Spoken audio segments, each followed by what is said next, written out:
तर या व्हिडिओमध्ये आपण बघणार आहोत स्टिकर प्रिंट कसे करायचे। बुकिंग या मेनूवरती क्लिक केल्यानंतर ऑर्डर डॅशबोर्ड हा एक ऑप्शन दिसेल।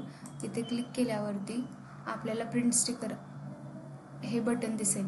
आता जर नंबर ऑफ पार्सल 3 असतील किंवा कितीही असतील, जेवढे नंबर ऑफ पार्सल असतील तेवढे स्टिकर इथे जनरेट होतील। तर आता नंबर ऑफ पार्सल 3 होते, तर 3 स्टिकर जनरेट झाले। आता हे स्टिकर प्रिंट करायचे असतील तर प्रिंट बटनवर क्लिक करायचं।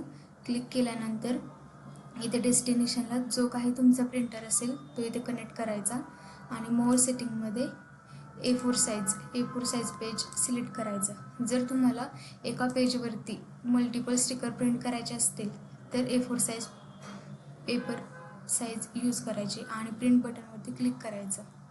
प्रिंट बटनवरती क्लिक केल्यानंतर प्रिंटरमध्ये प्रिंट निघून जाईल।